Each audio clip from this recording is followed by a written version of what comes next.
नमस्कार। भारतीय भाषा परिषद द्वारा संचालित कौशल चर्चा में आपका स्वागत है। आज की विद्या सभा का विषय है पत्रकारिता की विकास यात्रा। समय न गंवाते हुए विषय पर चर्चा के लिए हम आज के हमारे अतिथि व्याख्याता श्री विनय बिहारी सिंह सर से अनुरोध करते हैं कि सर आप आएं और आज की चर्चा को आगे बढ़ाएं। Over to Shri Vinay Bihari Singh sir. स्वागत है सर आपका। बहुत बहुत धन्यवाद। तो आप लोगों ने आजकल जो टीआरपी कांड हो रहा है उसकी चर्चा सुनी कि नहीं? जी सर सुनी है। टीआरपी कांड कहिए, टीआरपी घोटाला कहिए। तो देखिए क्या संयोग है कि पत्रकारिता पर बातचीत करने के लिए हम लोग आज बैठे हैं और टीआरपी घोटाले की चर्चा हो रही है पूरे देश में। तो उस टीआरपी को भी इस चर्चा में हम लोग लाएंगे, क्योंकि उसके बिना पत्रकारिता की विकास यात्रा अधूरी रहेगी। क्योंकि पत्रकारिता की विकास यात्रा में यह टीआरपी भी आया है। तो वहां आने के पहले वो टीआरपी के मोड़ पर जब हम लोग आएंगे तो बातचीत बहुत ही रोचक और जानकारी बढ़ाने वाली होगी। तो थोड़ा सा इतिहास की तरफ चलेंगे, क्योंकि बिना बैकग्राउंडर के कोई भी चर्चा अधूरी रहती है, खासतौर से पत्रकारिता या साहित्य की बात की जाए। तो हमारे देश में सबसे पहला समाचार पत्र कौन था, यहीं से शुरू। विकी गजट। तो आपने बिल्कुल ठीक कहा, विकी की बंगाल गजट। ये किस सन में हुआ? वॉरेन हेस्टिंग का समय था। ईस्वी याद नहीं है मुझे। तो सन था 1780 और हेस्टिंग्स गवर्नर जनरल थे। अच्छा देखिए, यहीं से एक रोचक प्रसंग शुरू हो रहा है जिस पर आप में से किसी ने गौर नहीं किया हो। वो क्या प्रसंग है?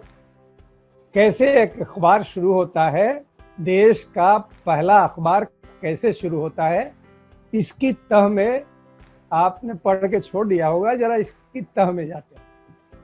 तो गवर्नर जनरल थे वॉरेन हेस्टिंग्स। वॉरेन हेस्टिंग्स क्या थे? ईस्ट इंडिया कंपनी में एक क्लर्क थे, ठीक है ना। क्लर्क से गवर्नर जनरल बने। तो उनके गवर्नर जनरल बनने पर एक कलकत्ता काउंसिल बनाया। किसने बनाया? ईस्ट इंडिया कंपनी ने बनाया। क्यों बनाया? जो हेस्टिंग्स के किसी भी फैसले को वीटो कर सके। वीटो माने रोक सके। उस पर वीटो पावर का इस्तेमाल कलकत्ता काउंसिल को था, जिस कलकत्ता काउंसिल में फिलिप फ्रांसिस नाम के एक ईरानियन पॉलिटिशियन थे, जो ब्रिटिश पॉलिटिक्स के हिस्सा बन गए। अच्छा, अब देखिए यहीं से अखबार के जन्म का प्रारंभ हो रहा है। कैसे? गौर कीजिए, ये याद रखने वाली घटना है। तो अगर आपने जाना कि वॉरेन हेस्टिंग्स पर अंकुश लगाने के लिए कलकत्ता काउंसिल का गठन किया था, किसने? ईस्ट इंडिया कंपनी ने। और उस कलकत्ता काउंसिल में एक बहुत महत्वपूर्ण व्यक्ति थे, Philip Francis. Philip Francis Warren Hastings के कट्टर आलोचक थे। तो टसल रहता था हेस्टिंग्स में और फिलिप फ्रांसिस। अच्छा, इस बीच जेम्स अगस्टस हिकी, जिन्होंने हिकीज बंगाल गजट निकाला, वो आयरलैंड के थे। आयरलैंड से ये फिलिप फ्रांसिस जी आयरलैंड के थे पॉलिटिशियन। तो वो पहुंचे ब्रिटेन, वहां से आए कौन, जेम्स अगस्टस हिक्की, वहां से आए, तब एरोप्लेन नहीं था तो जहाज से, पानी वाली जहाज से पहुंचे कलकत्ता, और उन्होंने तमाम तरह के पहले तो बिजनेस उन्होंने किया और सब में फेल हो गए, बहुत कर्ज हो गया। नतीजा ये है कि कर्ज रिपे नहीं कर सके, कर्ज लौटा नहीं सके और उनको जेल हो गई। अच्छा, जेल हो गई तो वहां जेम्स अगस्टस की, देखिए एक पत्रकार का दिमाग कैसा होता है। जेम्स अगस्टस हिक्की एकदम से हताश नहीं हुआ और जेल हो गई कर्ज में डूबे रहने के कारण। तो जेल में एक प्रेस था और जो बंद चल रहा था, बहुत लड़खड़ा रहा था। तो हिक्की ने कहा कि भाई इसको मैं चला देता हूं, लेकिन मुझे बाहर बिजनेस करने की यहीं से जेल से इजाजत दी जाए, जॉब वर्क कुछ लूंगा और मैं सप्लाई कर दूंगा। आपका जेल ही ऑर्डर लेगा, मैं ऑर्डर को पूरा करूंगा, मैं सप्लाई कर दूंगा और आप उसमें से कुछ हमको दे दीजिएगा। तो जेलर को लगा कि ये तो अच्छी बात है और उसने प्रेस इनके हवाले किया और उसने जॉब वर्क शुरू किया। अच्छा, ये काम करते करते पैसा भी मिला, कुछ उन्होंने, उनके पास पैसा भी आया, बाकी तो हिस्सा जेल अथॉरिटी को जाता था। उनके दिमाग में ये काम करते करते आया कि ये उनके कान में खबरें जा रही थी उसके पहले जब वो बिजनेस कर रहे थे, क्योंकि वो भी आयरलैंड मूल के थे और फिलिप फ्रांसिस जो कलकत्ता काउंसिल है वो भी आयरलैंड मूल के थे। तो हेस्टिंग्स से जो टकराव हो रहा था, उस टकराव में एक न्यूज़पेपर की जरूरत थी जो जेम्स अगस्टस हिक्की ही पूरा कर सकते थे, क्योंकि उस समय तक देश में कोई अखबार नहीं था। अच्छा, अब आप लोगों से एक मैं सवाल करूंगा जो बहुत ही रोचक है और जो आप लोगों ने ध्यान नहीं दिया है। वो क्या है, आखिर ये अखबार कलकत्ता से ही क्यों निकला? 21 बंगाल गजट या बाद में जाके उदंत मार्तंड हिंदी का?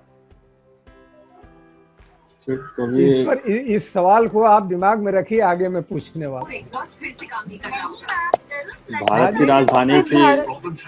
यस, भारत की राजधानी उस समय। बिल्कुल बिल्कुल, इसलिए नहीं कि ये भारत की राजधानी थी कलकत्ता। और सर, अंग्रेजों का वहाँ पे वर्चस्व भी था उस समय, काफी ज्यादा। हाँ, क्योंकि राजधानी थी ना, देश की राजधानी जी थी। सर, जी सर। दिल्ली तो 1912 में राजधानी गई है। हाँ, 11 तक तो यही कलकत्ता राजधानी थी देश की। जी सर। ये ध्यान से हट जाता है जब हम लोग देश के पहले अखबार की बात करते हैं। अच्छा, वो जेल से बाहर आए, 3 साल के बाद जेल से बाहर आए हिक्की, और उन्होंने फिर जेल से बाहर आए तो बिल्कुल स्वतंत्र नागरिक थे, सजा काट चुके थे। तो फिलिप फ्रांसिस से बात हुई, उनको लगा कि एक मुखर अखबार होना चाहिए जो ईस्ट इंडिया कंपनी के भ्रष्टाचार को और उनकी तमाम कमियों को उजागर कर सके। ये कौन कर सकता था? कोई अंग्रेज ही कर सकता था। तो हिक्की ने कहा कि मैं निकालूंगा, और उसने 21 बंगाल गजट 1780 में निकाला। अच्छा, उसके काउंटर में एक और जब देखा अंग्रेजों ने कि ये तो ईस्ट इंडिया, अंग्रेजों यानी ईस्ट इंडिया कंपनी के अंग्रेजों, क्योंकि बंगाल गवर्नमेंट, क्योंकि ब्रिटिश गवर्नमेंट का इसमें डायरेक्ट कंट्रोल नहीं था। ईस्ट इंडिया कंपनी ब्रिटेन की थी, गदर हुआ 1857 का, उसके बाद ब्रिटिश गवर्नमेंट ने इसको टेक ओवर कर लिया। तब इंडिया गवर्नमेंट एक्ट बना, वो अलग बात है। लेकिन ईस्ट इंडिया कंपनी के खिलाफ एक अखबार निकला 1780 में, 21 बंगाल गजट। ये देश का पहला अखबार था। अच्छा, बहुत इस पर समय न करते हुए आगे बढ़ते हैं थोड़ा सा। इसमें धुआंधार इक्कीस बंगाल गजट में धुआंधार ईस्ट इंडिया कंपनी के भ्रष्टाचार की पोल खुलती थी और हेस्टिंग्स तिलमिला के रह जाते थे, लेकिन वो इसके खिलाफ कुछ बोल नहीं सकते थे। शुरू में उनको पता था कि फिलिप फ्रांसिस जो है वो इनका हाथ हिक्की पर है, लेकिन धीरे धीरे हद हो गई जब हर चीज का पर्दाफाश होने लगा। तो हेस्टिंग्स को लगा कि तमाम बातें होने लगी वहां इंग्लैंड में कि हेस्टिंग्स का इम्पीचमेंट होगा ब्रिटिश पार्लियामेंट में। ये इतना भ्रष्टाचार हिक्की गजट में छप रहा है, क्योंकि हिक्की गजट वहां भी जाता था। तो इसका मतलब हेस्टिंग्स भ्रष्टाचार में डूबा हुआ है, एक ऐसा गवर्नर जनरल, और उसका इम्पीचमेंट हुआ भी, उस पर महाभियोग लगा ब्रिटिश पार्लियामेंट। लेकिन वो घबरा गया हेस्टिंग्स, उसने इस अखबार को बंद कराया और जेम्स अगस्टस हिक्की को जेल में, 1 साल की जेल और जुर्माना कितने हजार रुपए का। तो उसके बाद फिर 1 साल के बाद छूटा, फिर अखबार शुरू हुआ। तो देखिए, यहाँ कहने का मतलब क्या है, इतिहास पे न जाए, एक पत्रकार के जीवट का, जुझारूपन का, उसकी भीतरी ताकत का अंदाजा लगा सकते हैं। तो ऐसे जुझारू पत्रकार ने भारत में पत्रकारिता की शुरुआत की। अच्छा, उसके 46 साल बाद और भी, तो मैंने बताया कि उसके अगेंस्ट में एक इंडिया गजट निकला। किसने निकलवाया? ईस्ट इंडिया कंपनी ने अपने पक्ष में, लेकिन उसकी बहुत चर्चा नहीं होती, क्योंकि चर्चा किसकी होती है? जो अगेंस्ट का अखबार लिखता है उसकी। बहुचर्चित अखबार इक्कीस गजट है, इतिहास में बहुत माइल ढंग से आता है इंडिया गजट, जबकि दोनों समकालीन थे। वो जनवरी में निकला तो ये नवंबर में निकला, यानी 10-11 महीने का फर्क था। इंडिया गजट भी छपता था, लेकिन वो सरकारी अखबार, सरकारी पिट्ठू बन के निकला। तो इस तरह वहां से ये इतिहास शुरू होता है। बाद में उसके 46 साल बाद 1862 में आपका उदंत मार्तंड, अच्छा सॉरी वेरी सॉरी 1826 में, भाई ये बहुत सारी तारीखें गड़बड़ हो रही हैं। 1826 में, हाँ, इसीलिए 30 मई को हम लोग पत्रकारिता दिवस मनाते हैं। तो 30 मई 1826 को उदंत मार्तंड प्रकाशित हुआ। ये हिकीज बंगाल गजट के 46 साल बाद, तो 1826 में उदंत मार्तंड हुआ। अब पहले आप देखिए कि हिक्की गजट के संपादकीय, पहले दिन हिक्की गजट का संपादकीय की 2 पंक्तियां आपको पढ़ के मैं सुनाना चाहता हूं, ताकि आपको अंदाजा लगे, फिर आगे जल्दी से बढ़ूं। पहले दिन का मेरे इस हिंदी अनुवाद है। मेरे इस साप्ताहिक पत्र के स्तंभ, यद्यपि हिक्की लिख रहे हैं, सुनिए। मेरे इस साप्ताहिक पत्र के स्तंभ यद्यपि समस्त राजनीतिक और व्यावसायिक वर्गों और मतांतरों के लिए खुले रहेंगे, तथापि वे किसी के भी प्रभाव और दबाव से मुक्त रहेंगे। ये पहले दिन की घोषणा है इक्कीस गजट की। अच्छा, उदंत मार्तंड के बारे का संपादकीय क्या कहता है, देखें आप। क्यों संपादकीय पढ़ रहा हूं मैं? क्योंकि आप उस समय के भाषा, विचार और क्या, और थॉट प्रोसेस को समझ सके। देखिए, 2-4 पंक्तियां हैं, आप सुने। यह भाषा पर गौर कीजिएगा। यह उदंत मार्तंड पहल हिंदुस्तानियों के हित के हेत, जो आज तक किसी ने नहीं चलाया, पर अंग्रेजी ओ फारसी ओ बंगाल में जो समाचार का कागज छपता है, उनका सुख उन बोलियों के जानने और पढ़ने वालों को ही होता है, और सब लोग पराये सुख सुखी होते हैं। जैसे पराये धन धनी होना और अपनी रहते पराई आंख देखना, वैसे ही जिस गुण में जिसकी पैठ न हो उसको उसके रस का मिलना कठिन ही है, और हिंदुस्तानियों में बहुतेरे ऐसे हैं।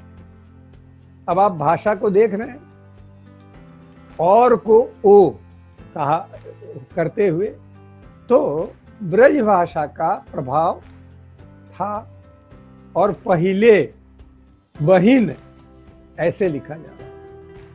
मैं समझता हूं कि वो भाषा पर न जाके वो लोग अपने मकसद पर, अपने उद्देश्य पर ज्यादा दृढ़ थे, और ये जैसे 21 बंगाल गजट का हाल हुआ, वैसे ही आपके उदंत मार्तंड का हाल हुआ, क्योंकि ब्रिटिश गवर्नमेंट ने इसको बाई पोस्ट भेजने की अनुमति नहीं दी। छूट मिलती थी गवर्नमेंट की, वो अनुमति ही नहीं मिली, और 1.5 साल के बाद उदंत मार्तंड बंद हो गया। अच्छा, उसके बाद उदंत मार्तंड तो 1.5 साल के बंद हुआ। 1868 में, 1826 के बाद अब देखें, 1868 में समाचार सुधा वर्षण निकला। उसके संपादकीय की 2 पंक्तियां सुनिए, देखिए, उधर 26 इधर 68, लंबा गैप है, फिर भी भाषा देखिए।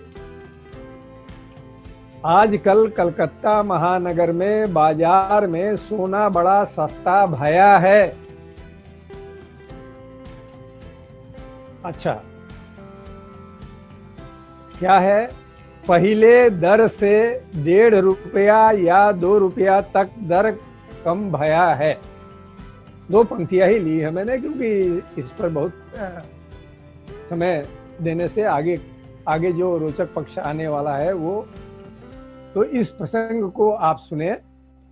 फिर आप देखें 1869 1869 में कवि वचन सुधा छपा, उसका संपादकीय सुने। फिर हम पत्रकारिता के काल को डिवाइड करके तुरंत आगे बढ़ेंगे। थोड़ा सा ये जानकारी वाला पक्ष आपको बोरियत भरा लग सकता है, लेकिन यह जानना बहुत जरूरी है। भाषा के स्तर पर 1826 से लेकर के कवि वचन सुधा 1869 तक भाषा के स्तर में क्या बदलाव है और कैसे स्लो मोशन में रहा, इसका अंदाजा लगेगा। फिर हम अगले पक्ष में कवि वचन सुधा का एक संपादकीय। हम लोग सर्वांतर्यामी, सब स्थल में वर्तमान, स्वद्रष्टा और नित्य परमेश्वर को साक्षी देकर यह नियम मानते हैं और लिखते हैं कि हम लोग आज के दिन से कोई विलायती कपड़ा नहीं पहनेंगे, और जो कपड़ा पहले से मोल ले चुके हैं और आज की मिति तक हमारे पास है, उनको तो उनके जीर्ण हो जाने तक काम में लावेंगे, पर नवीन मोल नहीं पहिरेंगे, हिंदुस्तान ही का बना कपड़ा पहिरेंगे। ये कवि वचन सुधा। तो हिंदू और नवजागरण का काल। ये देखिए, अब जो है आप पढ़ के आए हुए हैं राजन कुमार, बहुत अच्छा किया, लेकिन कई पक्ष आपको अभी मैं बताऊंगा जो आपके ध्यान में नहीं आया। तो इस पूरी कहानी में हमने देखा कि पत्रकारिता के 3 चरण दिखाई दे रहे हैं। पहला चरण है 1826 से 1873 का। दूसरा चरण है 1874 से 1900 का, जो भारतेंदु युग के नाम से कहा गया, और 1920 के बाद का समय आधुनिक युग के रूप में जाना जाता है।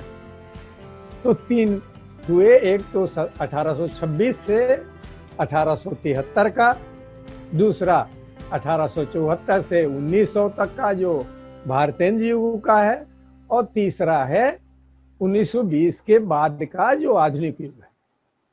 ठीक है, अब हम इन आंकड़ों में और कब किस सन में क्या छपा जाएंगे ज़्यादा, तो आपको यह क्लास बहुत बोरियत भरा लगेगा। इसलिए हम इन दो कालों को टच करते हुए आधुनिक काल में आएंगे। कोई दिक्कत है या अब तक कोई जो बोला गया उसमें कोई प्रश्न है? सर आपने कहा 1920 तक जो है वो द्विवेदी युगीन भारतेंदु युगीन पत्रकारिता थी, लेकिन हाँ। 1900 तक ही माना जाता है सामान्यतः। हाँ, क्योंकि क्या है, पढ़ा है आपने बिल्कुल ठीक कहा, आचार्य आया महावीर भी प्रसाद बिल्कुल द्विवेदी ठीक जी। जाता है, लेकिन इसीलिए मैंने कहा कि ये थोड़ा सा मैं लीक से हटूंगा, क्योंकि मेरा जो ऑब्जर्वेशन है 1900 तक का भारतेंद्र युग माना जाता है, लेकिन 1900 के बाद भारतेंद्र युग का जो तेवर था वो तो 1900 जो आधुनिक 1920 तक, और जो भारतेंद्र युग के युवा थे वही आधुनिक युग के पत्रकार बने। भारतेंद्र युग में जो पैदा हुए और जो भारतेंद्र युग के खत्म होते होते युवा हो चुके थे, वो लोग 1926 में जब वो मेरे हिसाब से आधुनिक काल हुआ, तो 1900 को मैं आधुनिक काल नहीं मानता। 1900 काल में जो आधुनिक युग शुरू हुआ तथा कथित, वह भारतेंद्र युग का प्रभाव लेकर आया, 20 तक रहा, 1920 तक रहा। भाषा के स्तर पर तेजी से भाषा के स्तर पर और ब्रज भाषा को न छोड़ने के स्तर पर, क्योंकि ब्रज भाषा का असर 1920 तक देखने में आता है। खड़ी बोली 1920 के बाद खांटी रूप में स्थापित होने लगी, और अगर लिखना है आपको क्लास में तो 1900 का लिख लीजिए। पर मैं मानता हूं कि इन 20 सालों में 1900 से लेकर 1920 तक, जो 1900 जब भारतेंद्र युग का अंत माना जाता है, उसमें भारतेंद्र युग के युवा 1900 के बाद भी काम करते रहे, और वो उस प्रभाव में रहे, भाषा के स्तर पर, विचार के स्तर पर, और उस सारे लेआउट और उसके स्तर पर। टेक्नोलॉजी का 1920 में 1915 के आसपास टेक्नोलॉजी बदली है अखबार की, तब आधुनिक काल 1920 में आया है। तो इस लिहाज से टेक्नोलॉजी के स्तर पर ये हुआ है। आप वैसे आप पुस्तकों में जो प्रकाशित है 1900 तक ही भारतेंद्र युग है, 1900 के बाद आधुनिक युग माना जाता है। लेकिन अगर टेक्नोलॉजी और प्रभाव के रूप में देखें तो 1920 से आधुनिक युग शुरू होता है। बहरहाल आगे बढ़ते हैं। तो 1920 के बाद के कौन कौन से हमारे तो 1920 को क्यों माना जाता है? क्योंकि 1920 में एक समाचार पत्र हिंदी का निकला जिसका नाम था आज अखबार था। उस अखबार में मैंने भी काम किया है। वाराणसी में उसके हेड ऑफिस में मैंने काम किया। कबीर चौरा में मैं ड्यूटी करता था। मुझे बड़ा आनंद आता था कि मैं एक ऐतिहासिक अखबार में काम करता हूँ। बहरहाल ये इसको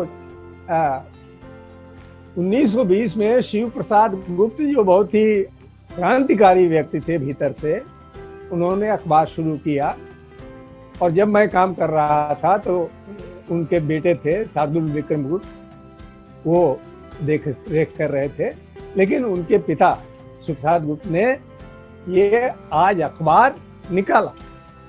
और देखिए, आज अखबार का मेन मिशन ही था कि कि आजादी की लड़ाई में मुख्य रूप से ईंधन देना, अखबार ईंधन देने का काम करता है, अखबार पत्रिकाएं। अच्छा, लेकिन एक प्रसंग हम लोग छोड़ते जा रहे हैं। अखबार और पत्रिका की चर्चा नहीं हो रही है कि पत्रिका कब एक निकली थी। पत्रिका की भी तो चर्चा होनी चाहिए। ठीक है, छोड़ दिया हम लोगों ने और 1920 में चले आए। अचानक मुझे याद, अच्छा अखबार और पत्रिका में क्या अंतर है, आप लोग बताइए जरा।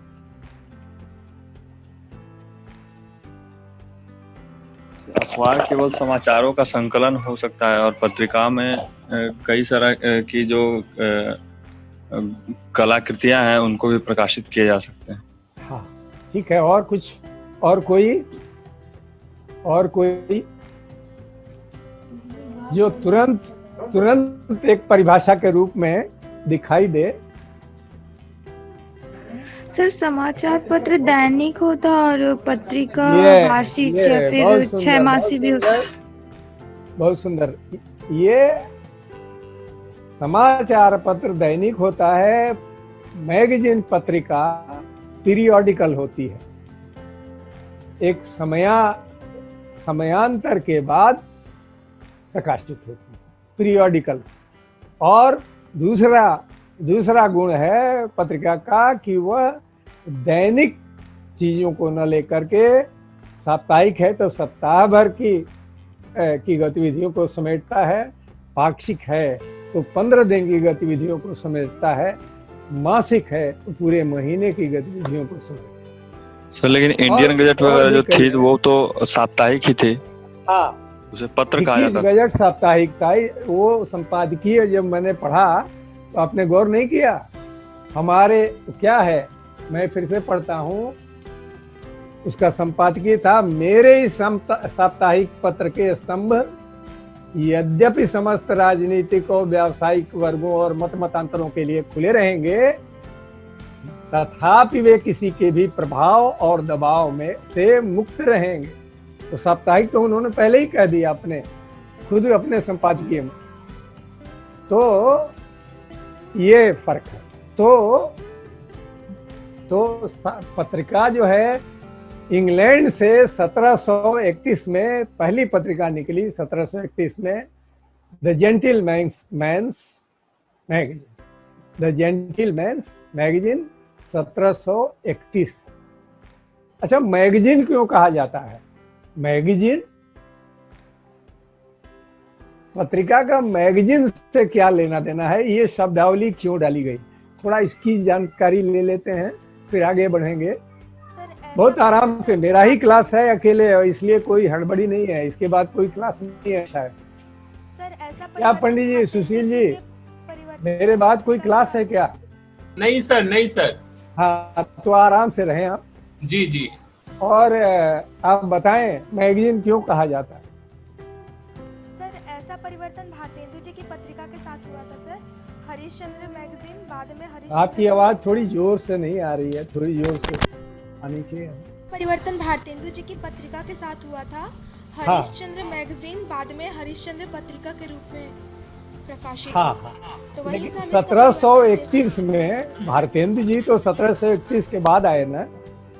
1731 में जो पहली पत्रिका निकली, इंग्लैंड जोसेफ एडिसन और स्टील से बात चल रहा है क्या? हाँ, ठीक है। आप बताएं क्यों मैगजीन क्यों नाम रखा गया? मैगजीन आज भी मैगजीन कहा जाता है।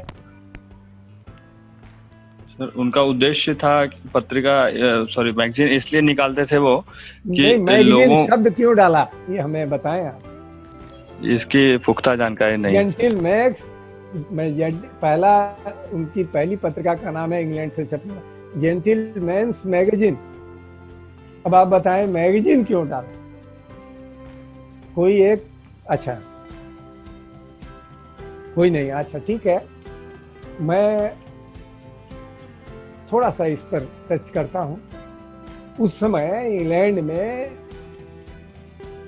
सेना का एक स्टोर हाउस हुआ करता था, जिसमें ऑर्डिनेंस, जैसे हमारे यहाँ ऑर्डिनेंस फैक्ट्रियां हैं, तो वहाँ सेना का एक स्टोर रूम हुआ करता था, जिसमें मैगजीन जो कारतूस है मैगजीन, वो मैगजीन के अलावा कारतूस का ही विकसित रूप मैगजीन है, और भी बहुत सारे युद्ध के सामान रखे रहते। तो वो क्या था, अब क्या था कि वो युद्ध सामग्रियों का जखीरा था स्टोर रूम। और पत्रिका क्या होती है, पत्रिका होती है विभिन्न साहित्यिक और पत्रकारीय सामग्रियों का समुच्चय,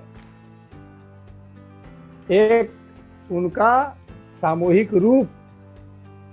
तो उन्होंने उसी मैगजीन के रूपक, उसी मैगजीन की एनोलॉजी पर मैगजीन नाम रखा, जो विश्व का पहली पत्रिका निकली, जेंटलमैन। सर और एक बार दोहरा देंगे, माफ कीजिएगा आपकी आवाज कट गई थी। ओह अच्छा, सॉरी। नहीं सर, मेरे नेटवर्क प्रॉब्लम की वजह से कट गई थी। मैंने ये बताया कि ब्रिटेन में सेना का एक स्टोर हाउस हुआ करता था, क्या गोदाम, ठीक है। स्टोर हाउस में उसका ज्यादातर हिस्सा मैगजीन से भरा होता था, लेकिन बाकी हिस्से में युद्ध के बहुत संवेदनशील वस्तुओं का जखीरा रहता था। तो स्टोर रूम में उसको मैगजीन रूम बोलते थे। तो मैगजीन रूम तो बोला जाता था, लेकिन उसमें युद्ध सामग्रियों की अन्य युद्ध सामग्रियां भी रहती थी। सामग्रियां नहीं, सामग्री बोलेंगे, अन्य युद्ध सामग्री भी रहती। तो वहां से उन्होंने देखा कि बोला तो मैगजीन जाता है, लेकिन युद्ध के सारे सामान रहते हैं, तो हम भी जो पत्रिका निकालेंगे वो सारी सामग्री रहेगी, लेकिन बोलेंगे मैगजीन। वो उसी रूपक पर, उसी उपमा पर, उसी एनोलॉजी पर उन्होंने मैगजीन शब्द रखा, जो आज भी प्रचलित। क्लियर? Yes sir. आगे बढ़ते हैं। अच्छा, तो हम लोग आगे आधुनिक युग में आ गए थे। इस बीच कई पत्रिकाएं निकली, है ना, आज तक आए हैं। और आज जब अब थोड़ा सा पीछे लौटते हैं और लौटते हुए ये देखते हैं कि आज़ादी की लड़ाई के बाद हो ही रही है, उसकी बात हो रही है, तो 1857 को पीछे छोड़ाए हैं। उसको पकड़ ले थोड़ा सा एक बार, फिर आगे आएंगे आधुनिक युग में। 1857 में विद्रोह हुआ था सेना में, क्योंकि एक अफवाह उड़ी थी कि जो कारतूस के खोल की चर्बी है, जिसको काट करके और कारतूस निकाल के बंदूक में लगाया जाता है, वह उसमें सुअर और गाय की चर्बी लगी हुई है। तो वो धर्म भ्रष्ट हो रहा है इसको लेकर के, और मंगल पांडे वगैरह। आप गौर कीजिए, 1857 के पहले हिंदी की पत्रिकाएं निकल रही थी। 1857 के बाद एक सन्नाटा रहा कुछ वर्षों तक। उस गदर के बाद, उस विद्रोह के बाद 1857 में भी तो कोई पत्रिका या फिर अखबार नहीं निकले थे शायद। हाँ, क्यों? इसको गौर इसलिए मैं लौट के पीछे आया, क्योंकि जब भी दमन का दौर चलता है कहीं भी दुनिया में, तो पत्र पत्रिकाओं पर पहला प्रहार होता है और वहां उसको बंद कर दिया। तो 1857 में के आसपास आप पाएंगे कि कोई आक्रामक तेवरों वाली पत्रिका नहीं निकली। ये मैं आपको बताने के लिए पीछे आया। अभी देखिए उसके बाद आज अखबार से आधुनिक पत्रकारिता शुरू हुई, और आज के पहले भी शुरू हो चुकी थी। विभिन्न छोटी मोटी पत्रिकाएं निकलती थी, बंद होती रही, क्योंकि अंग्रेजों की पैनी नजर, तीखी नजर सब पर थी। आज ने बड़े खूबसूरती से लिफाफे में बंद करके और बहुत गुप्त रूप से वो चीजें की, और बहुत सफल रहा इसमें, क्रांतिकारियों को ताकत देता रहा। फिर और सारी चीजें हुई जिसमें बहुत सारा उसकी विकास यात्रा है। हम आएंगे कि इस विकास यात्रा में अभी जो आजादी के पहले जो तेवर, जो आक्रामकता, जो संघर्ष का मादा और जो ऊर्जा पत्रकारों और संपादकों में थी, वह उसका एक मकसद था कि देश को आजाद करना है।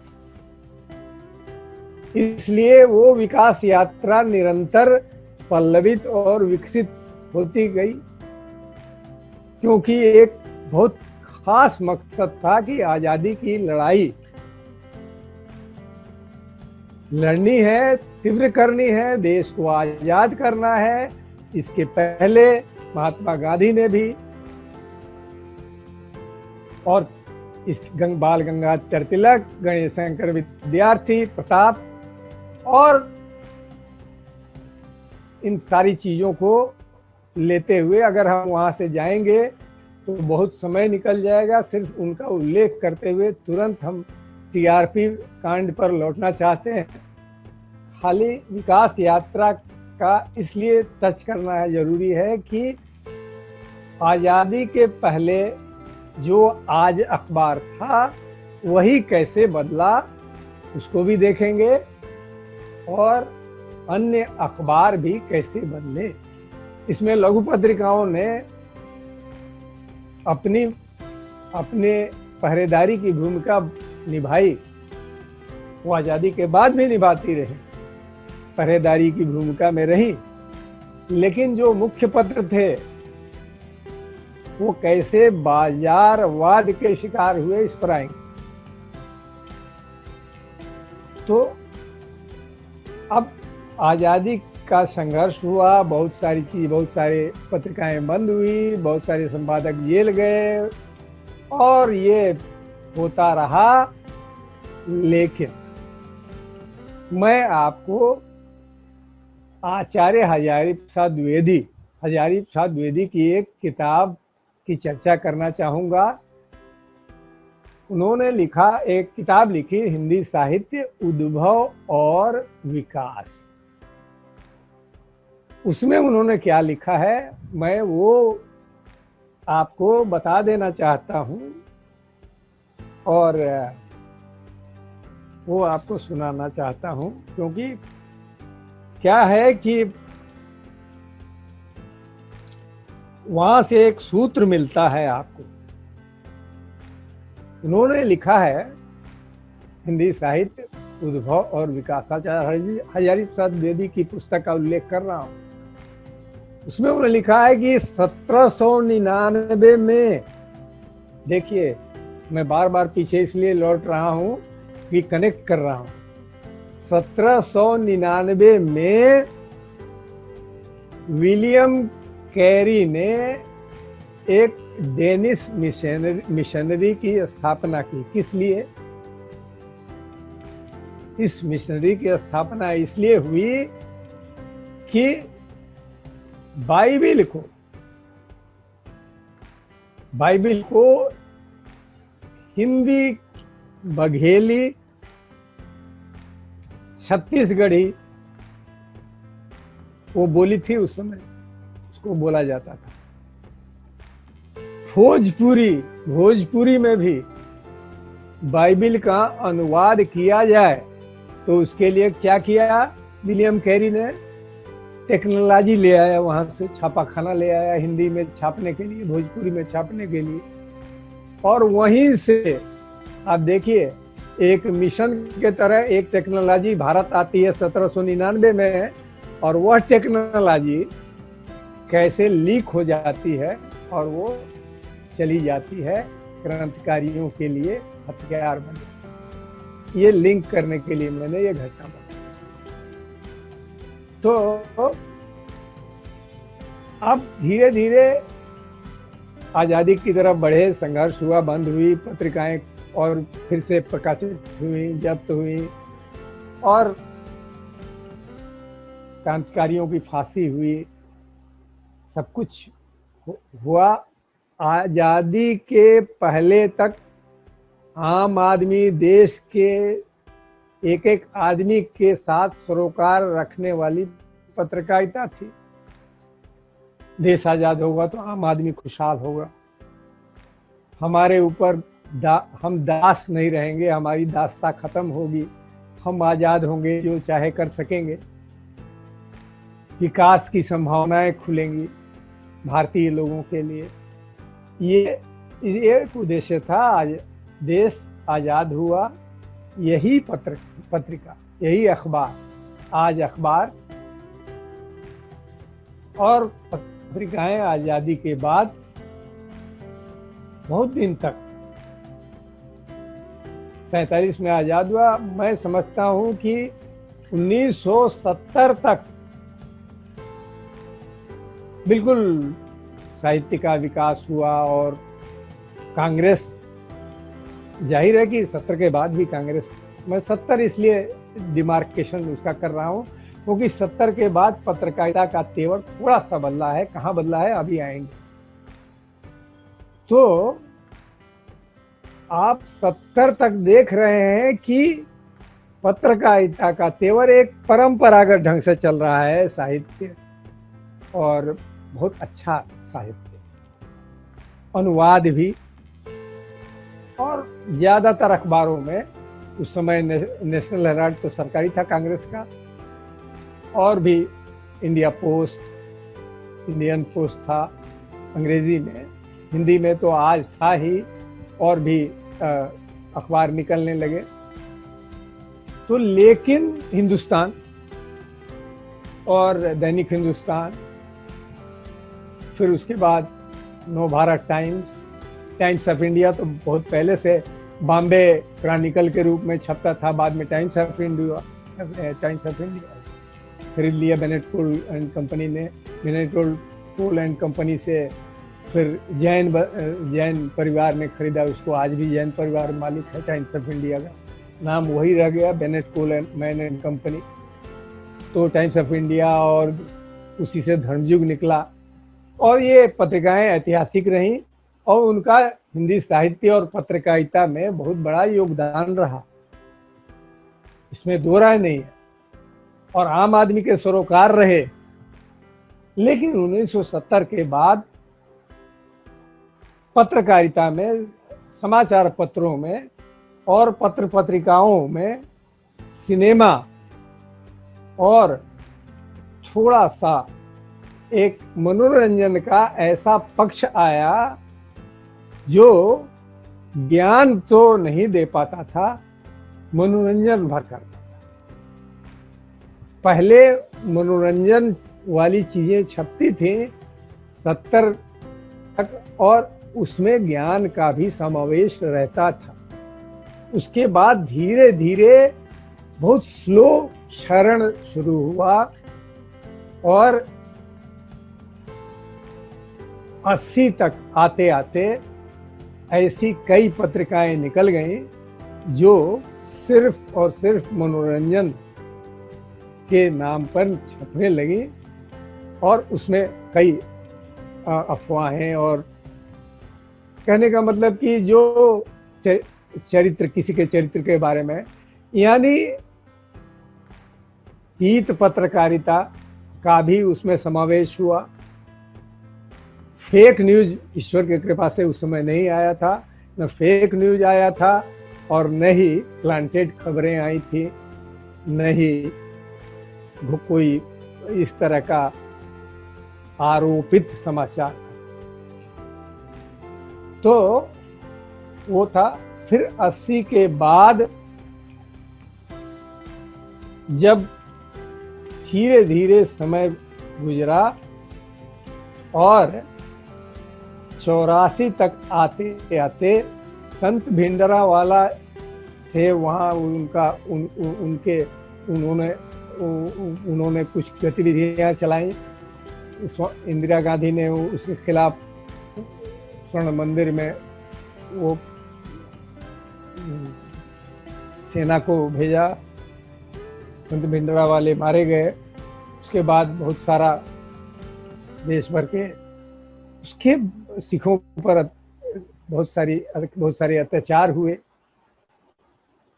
फिर उसके बाद एक अलग तरह की पत्रकारिता हुई जिसमें कि पॉलिटिशियन इन्वॉल्व हुए और धीरे धीरे पत्रकारिता पर राजनीतिक वर्चस्व बढ़ने लगा।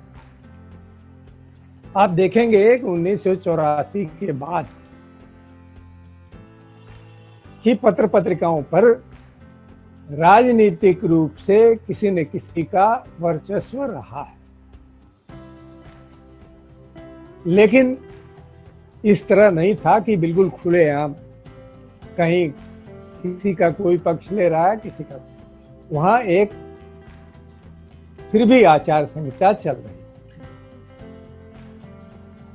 तो लेकिन प्रभाव आना शुरू हो गया। जैसे उस समय भी दैनिक हिंदुस्तान और हिंदुस्तान टाइम्स को कांग्रेस का अखबार कहा जाता है कई मायनों। हालांकि illustrated weekly Khushwant Singh Hindustan times का ही निकालते थे अंग्रेजी में, वो कुछ भी लिख देते थे। फिर भी एक ये मान्यता थी कि ये कांग्रेस प्रो कांग्रेस अखबार है, कांग्रेस समर्थक अखबार है। और इस तरह की बहुत सारे आरोप लगते थे, लेकिन ऐसा नहीं था कि बिल्कुल ओपनली दैनिक हिंदुस्तान का जो तेवर था बिल्कुल संतुलित ढंग से चल रहा था। 84 के बाद धीरे धीरे राजनीतिक रूप से बहुत सारी चीजें ऐसी हुई, ऐसे समीकरण बने कि उसी समय एक फिर आपने देखा ही, आपको नहीं देखा तो आपको याद होगा, इतिहास पढ़ा होगा कि उसके बाद राजीव गांधी आए भारी बहुमत से। फिर उसके पहले जनता दल की सरकार इंदिरा गांधी के समय में ही जयप्रकाश आंदोलन में जनता दल की जो गिर गई अपने अंतर विरोधों के कारण। फिर इंदिरा गांधी दोबारा चुनी गई। फिर 1984 में वो सरकार बनी उनकी। तो मैं अगर सन इधर उधर कर रहा हूं तो आप करेक्ट कर लीजिए। मुझे लगता है मेरी याददाश्त ठीक है, एक दो साल इधर उधर हो सकता है। उसके बाद आप देखें कि किस तरह धीरे धीरे एक पक्षीय पत्रकारिता का रूप लेता गया और जनसत्ता, जिस अखबार में मैंने 22 साल काम किया है, उसमें उसके प्रधान संपादक प्रभाष जोशी ने शुरू से ही कहना शुरू कर दिया, कुछ पत्र पत्रिकाएं बिल्कुल एक तरह से प्लांटेड खबरें छाप रही हैं, पैसा लेकर के खबरें छाप रही हैं, पैसा लेकर के किसी उम्मीदवार का प्रचार किया जा रहा है, किसी उम्मीदवार की एक पक्षीय खबरें जा रही हैं। तो लगातार एक कॉलम लिखते थे रविवार को, कागज कारे में वो धो करके रख देते थे ऐसी पत्रकारिता की। और जनसत्ता में खांटी पत्रकारिता का झंडा उठाए हुए थे। उनका वो कहते थे, हम लोगों को कहते थे, आप लोग किसी प्रेस कॉन्फ्रेंस में जाइए, कोई गिफ्ट देता है तो मत लीजिए, क्योंकि वो चाहेगा कि अगर उसका गिफ्ट आपने लिया है तो आप उसके पक्ष में खबरें छापें। तो मैं तो हम लोग तो जाते थे और देखते थे, और इस तरह खुलेआम गिफ्ट का बहुत बाद में पत्रकारों को गिफ्ट दिए जाने लगे। प्रेस कॉन्फ्रेंसेज में अच्छे अच्छे गिफ्ट दिए जाते थे, फिर उनके घर टेलीविज़न पहुंचाया जाने लगा, एसी पहुंचाया जाने लगा, फिर बहुत सारी चीज़ें होने लगी। और कौन लोग करते थे? पॉलिटिकल लोग करते थे, राजनीतिक लोग करते थे, और उन अपने पक्ष में करने के लिए। सारे लोग नहीं, कुछ पॉलिटिशियन। मैं ऑनलाइन हूँ इसलिए मैं ये बता देना चाहता हूँ कि सारे राजनीतिज्ञ नहीं, लेकिन कुछ राजनीतिज्ञ ऐसा करते थे। तो और उसमें अब कई सारे पैसे वाले लोग भी थे, उनका भी ये था। और ये आज तो छुपा हुआ नहीं है कि प्रेस कॉन्फ्रेंस, कोई भी प्रेस कॉन्फ्रेंस बिना गिफ्ट के होता नहीं है। तो ये गिफ्ट परंपरा पहले नहीं थी। पहले जो प्रेस कॉन्फ्रेंस होते थे उसमें गिफ्ट नहीं होता। मैं तो SUCI के या CPM के प्रेस कॉन्फ्रेंस में जाता था, वहां तो कोई भी काली चाय और बिस्किट खिला दिया जाता था। CPM के प्रेस कॉन्फ्रेंस में कई बार गया हूँ, SUCI के और नेताजी के वो जो की पार्टी, वो कोई बताए, देखिए मैं RSP ना, अरे नेताजी का नाम कोई बताए मुझे, करेक्ट करे। देखिए वहाँ भी काली चाय और बिस्किट, कोई गिफ्ट नहीं, आप खबर लीजिए जाइए। तो ठीक है, अब ये है कि परंपराएं कैसे डाली जाती गई और कैसे पत्रकारिता के तेवर बदलते गए। अब आते हैं आज के तेवर। ये 1 घंटा होने जा रहा है, इसलिए मैं आने के बाद देखिए कैसे ये TRP के खेल पर आते हैं। अच्छा, TRP 2010 के पहले तो नहीं था। क्यों नहीं था? क्योंकि बार्क नहीं था। बार्क का गठ, बार्क क्या होता है? क्या है बार्क का? कोई बताएगा मुझे? बार्क की पूरी क्या है? क्या है बताएं कोई? एनीबॉडी बताएं।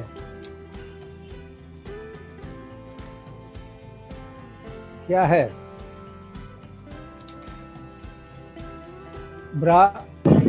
सर? प्रश्न एक बार और कीजिए। मैं कह रहा हूं कि बार्क क्या है? BARC। BARC नहीं पता है सर। ये ब्रॉडकास्ट क्या है? ऑडियंस रिसर्च काउंसिल, ठीक है। ब्रॉडकास्ट ऑडियंस, इसका गठन 2010 में हुआ। इसका गठन क्यों हुआ? मेरे कान में आवाज डिस्टर्ब करने वाली आवाज आ रही है। हाँ, तो ये 2010 में इसका गठन इसलिए हुआ कि विज्ञापन दाताओं को बड़ी दिक्कत होती थी कि भाई विज्ञापन किस चैनल को दे और किस चैनल को ना दे। तो बार्क का गठन हुआ। ये विज्ञापन दाताओं का, मुख्य रूप से विज्ञापन देने वालों के संगठन का, ये एक के लोगों का ये एक संगठन है। अच्छा, ये सरकारी है कि प्राइवेट है? तो भाई सरकारी नहीं है, प्राइवेट है। सरकार दिशा निर्देश इसको देती रहती है। अच्छा, तो इसका हेडक्वार्टर कहाँ है? मुंबई, सॉरी। तो ये 2010 में इसका उद्देश्य ये था कि विज्ञापन उसी को दिया जाए जिसके ज्यादा दर्शक हों, ये इसके लिए एक एजेंसी बनाई गई बार्क नाम से, BARC, जिसका फुल फॉर्म भी मैंने बताया। 2010 में इसका गठन हुआ, जुलाई में शायद हुआ था, 9 जुलाई को, अगर नहीं भूल रहा हूं तो। और तब से उन्होंने एक पीपुल्स मीटर नाम का डिवाइस बनवाया। ये डिवाइस क्या करता है? पीपुल्स मीटर उसको बोलचाल की भाषा में कहते हैं, और विज्ञापन की दुनिया में पीपुल्स मीटर। ये मशीन बताती है कि कौन इस टेलीविजन सेट में कौन सा कार्यक्रम बहुत देखा गया। उस मशीन को लगा देते हैं और लगा करके खास खास घरों में उसके आधार पर एक मोटा मोटी तय करते हैं कि इसके व्यूअर्स ज़्यादा हैं। इसी वो अनाउंस होता है कि फला टीवी चैनल का नंबर 1 है TRP। TRP क्या होता है भाई? कोई एक सर टेलीविजन रेटिंग रिपोर्ट। हाँ, रिपोर्ट नहीं, टेलीविजन। हाँ, वो क्या है कि television rating point. Yes sir. जी सर। ठीक है ना, टेलीविजन रेटिंग पॉइंट। अच्छा, बार्क का TRP से क्या लेना देना है? बार्क TRP तय करता है, वही अनाउंस करता है, क्योंकि वही पीपुल्स मीटर विभिन्न घरों में लगाता है। इतना तक क्लियर हो गया? कुछ कंफ्यूजन? Yes sir. जी सर। नहीं सर। अच्छा, ये तय हो गया कि बार्क जो है, BARC, वह पीपुल्स मीटर लोगों के घरों में लगाता है और उस पीपुल्स मीटर के आधार पर यह तय करता है कि TRP रेट क्या है, यानी टेलीविजन रेटिंग पॉइंट क्या है। अच्छा, आज की तारीख में ये जो घोटाला बताया जा रहा है, जिसको कि बम्बई के पुलिस कमिश्नर ने, कौन था, DGP था कि पुलिस कमिश्नर था, बताइए? Police commissioner. हाँ, उसने क्या किया? प्रेस कॉन्फ्रेंस करके बताया कि ये तो कितने घरों में लगा है देश भर में ये पीपुल्स मीटर, करीब 30,000 घरों में, है ना? 30,000 घरों में ये पीपुल्स मीटर लगा है। और मुंबई में 2,000 पीपुल्स मीटर लगे हैं। उन 2,000 में कहा गया कि घूस दे करके और दिखाया गया। मैं उस पर आता हूं बाद में। पहले मैं आप लोगों से पूछता हूं कि क्या 30,000 पीपुल्स मीटर लगा देने से 1 अरब 30,000 की आबादी वाले देश के दर्शकों का अंदाजा आप लगा सकते हैं? नहीं सर। नहीं लगा सकते, है ना? तो आप अगर नहीं लगा सकते तो 30,000 पर TRP रेट तय कर रहे हैं, यह कुछ अधूरा सा नहीं जान पड़ता? आप बताएं। जी सर, बिल्कुल। हाँ, अधूरा जान पड़ता है। सारी मैं कैमरे की ओर नहीं देख रहा था। अच्छा, तो एक तो ये थोड़ा सा मुझे अधूरापन इसमें लगता है, क्योंकि 30,000 अगर पीपुल्स मीटर तय करेंगे कि देश भर के लोग अमुक चैनल ज्यादातर देख रहे हैं, तो ये कहीं न कहीं मुझे अधूरापन। तो मेरा ये कहना है कि बार्क को पीपुल्स मीटर की संख्या कम से कम लाख में करनी चाहिए। अच्छा, अब आते हैं कि ये क्या मामला है। तो ये जो घोटाला कहा जा रहा है कि पैसा दे करके दिखाया गया, तो मैं कह रहा हूं कि ये तो कोई हो सकता है कि केबल वाला जो है वो पैसा खा रहा हो या किसी का कुछ कर रहा हो, संभावनाएं बहुत हो सकती हैं।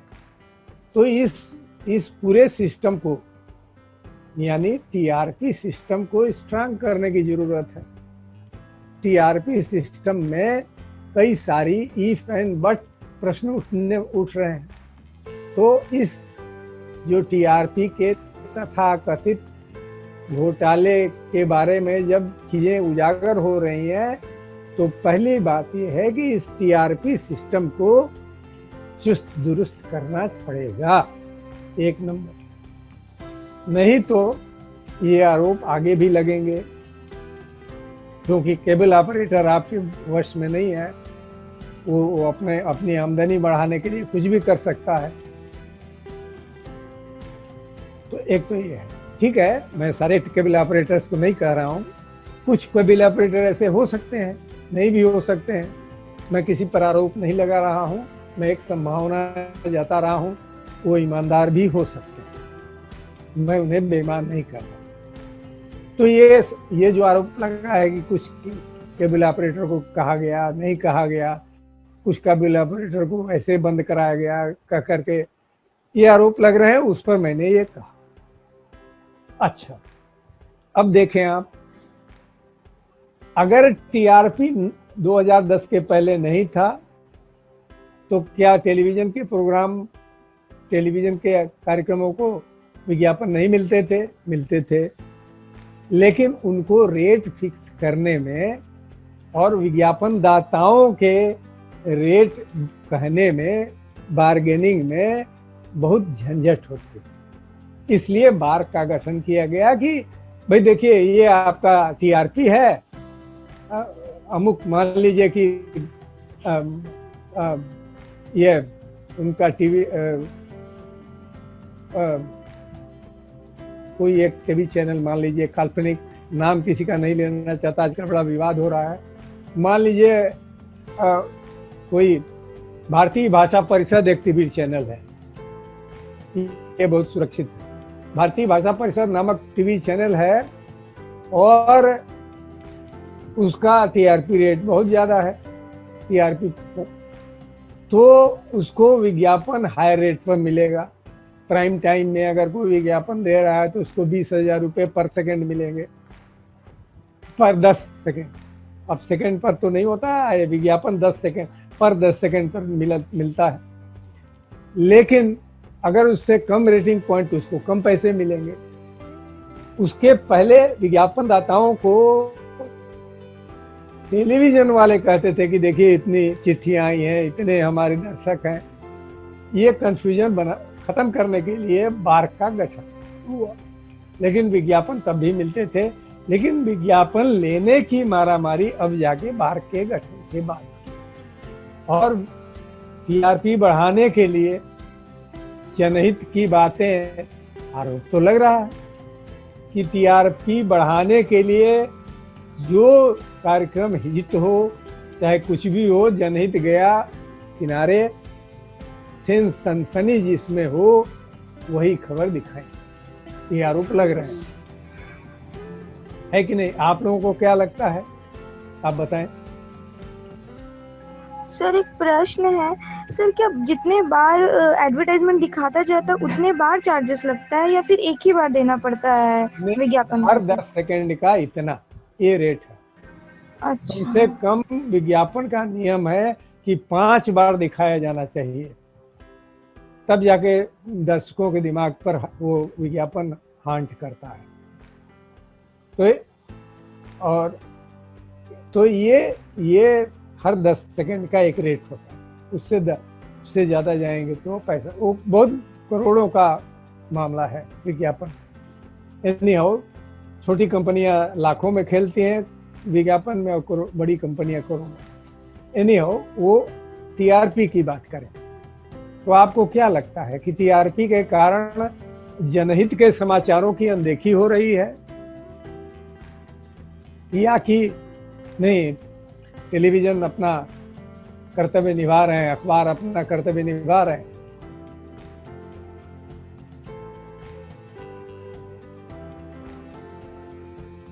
अरे लग रहा है आप लोग टीवी नहीं देख रहे हैं, इसका मतलब क्या? सर क्या बोले आप, एक बार दोहरा देंगे प्लीज? हाँ बिल्कुल दोहरा दूंगा। मैं कह रहा हूँ कि आपको क्या लगता है इस टीआरपी युग में 2010 के बाद जो बात आई उसमें जनहित की खबरें किनारे हो जा रही हैं और सनसनी की खबरें। जी सर, जनहित की खबरें बिल्कुल किनारे हो जा रही है और एक विशेष वर्ग का खबर दिखाया जा रहा है। अच्छा, और सर कोई ऐसे खबरें दिखाई जा रही है रोचक मनोरंजन से जुड़ी हुई, ताकि लोग ज्यादा से ज्यादा देखें। जैसे सुशांत मामले को बहुत खींचा जा रहा है। हाँ। नाम तो नहीं लेना चाहिए, लेकिन जिस तरह के न्यूज चैनलों में हो रहा है आजकल। बिल्कुल। तो आपको क्या लगता है कि जनता के हित की जो खबरें हैं, जनता की जो समस्याएं हैं और जन सरोकार की जो खबरें हैं वो मिस हो रही हैं? जी सर, पूरी तरह। कोरोना मामले में तो जानकारी ना के बराबर मिल रही है अब न्यूज से। अच्छा, अब बताइए इसका क्या कारण लग रहा है आपको? सर, वो जो न्यूज की जो एजेंसी होती है वो किसी न किसी, उसको तो अपना रोजगार, वो एक संस्थान है, उसे चलाने के लिए एक बड़े अर्थ की आवश्यकता होती है और उसकी पूर्ति जहां से होती है उनसे संबंधित खबरें दिखाई जाती है, अन्यथा नहीं दिखाई जाती है। अच्छा, बहुत बढ़िया। सर मैं भी कुछ बोलना चाहती हूँ। हाँ हाँ, अवश्य। ये बिल्कुल आप लोगों के लिए खुला हुआ है। श्रद्धा दी ने कहा कि सुशांत वाले केस को काफी थोड़ा जोर से बोले, आपकी आवाज नहीं आ रही है।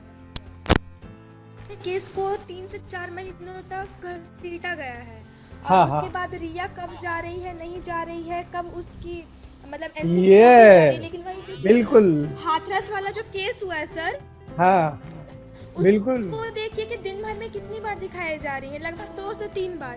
जिस पर जोर देना चाहिए उस पर नहीं जोर दिया जा रहा है, लेकिन जो जरूरी नहीं है उसको बार बार मतलब 24 घंटा हाईलाइट किया जा रहा है। बिल्कुल। तो ये तो सर गलत है। हाँ, तो ऐसा क्यों हो रहा है? सर ऐसा तो पब्लिक डिमांड नहीं है कि जो जनता मांग रही है कि आप सिर्फ सुशांत के केस को दिखाएं और हाथरस के केस को ना दिखाएं।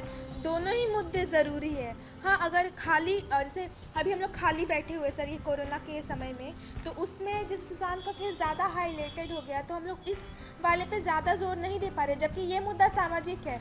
हर दिन हर घंटे कुछ ना कुछ ये चीजें सामने आ रही है कि आज लड़कियों के साथ ये हो रहा है, आज लड़कियों के साथ इस जगह पे वो हो रहा है। तो इसकी सुरक्षा का दायित्व तो सबसे पहले आता था कि सुशांत के मर्डर केस का दायित्व तो पहले आया। हाँ बिल्कुल, बहुत बढ़िया आपने सवाल उठाया। और बस 2 ही लोग हैं क्या क्लास में? और चर्चाएं बहुत बांध नहीं पा रही हैं।